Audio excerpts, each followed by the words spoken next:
దేశ ప్రజల సొమ్మును అప్పనంగా మేస్తూ ఎన్నో అవినీతి అక్రమాలకు పాల్పడుతూ ఇప్పటికీ రాజకీయ నాయకులుగా చలామణి అవుతూ ఇప్పటికీ ప్రజాధనాన్ని అఫీషియల్‌గా తినేస్తున్నటువంటి వాళ్ళు చాలామంది ఉన్నారు రాజకీయ నాయకులు. వాళ్ళలో అగ్రంగా ముందుగా చెప్పుకోవాల్సిన పేరేదన్నా ఉంది అంటే ఇదిగోండి ఈ లాలూ ప్రసాద్ యాదవ్ అండ్ వాళ్ళ ఫ్యామిలీ.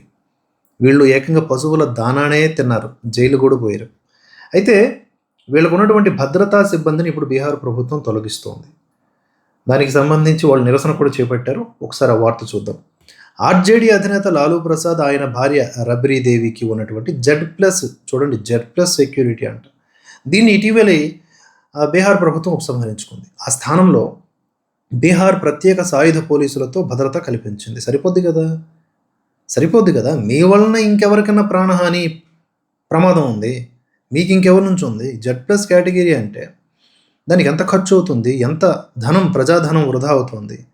సరే, సాధారణ భద్రతని కేటాయిస్తే మిగతా వాళ్ళందరినీ కూడా పంపించేస్తే ఏం చేశారంటే వీళ్ళు పాట్నాలోని 10 సర్క్యులర్ రోడ్‌లో ఉన్నటువంటి లాలూ నివాసం వద్ద పలువురు ఆర్‌జేడీ నేతలు కర్రలు పట్టుకొని కాపలా కాస్తున్న దృశ్యాలు సోషల్ మీడియాలో వైరల్‌గా మారాయి.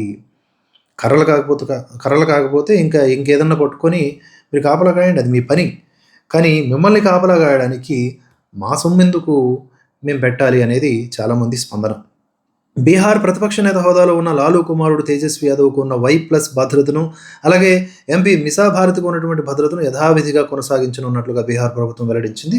లాలూ ప్రసాద్ పెద్ద కుమారుడు తేజ్ ప్రతాప్ యాదవ్‌కు ఉన్నటువంటి ఈ వై+ భద్రతను తొలగించి ఒక కానిస్టేబుల్‌ని ఏర్పాటు చేసింది. సరే, మీరేమన్నా అధికారాల్లో ఉన్నా, లేకపోతే ప్రజలు మిమ్మల్ని ఏదో ఒక విధంగా ఓటేసి గెలిపించినా ఒక భద్రత కల్పిస్తూ ఒక లెక్కుంది. మీరు ఓడిపోయినోళ్ళు, మీకు అసలు అడ్రస్సులు లేవు. మీకెందుకు అంత పెద్ద పెద్ద భద్రతలు అనేది ఇక్కడ పాయింట్. వీళ్ళు ఏం చేస్తారంటే కుయుక్తులు పన్నుతారు. తమ మీద ఏదో దాడులు జరుగుతున్నట్లుగా కృత్రిమంగా ఇక్కడ అభినయ దర్శన్‌లాగా ట్రై చేస్తారనమాట.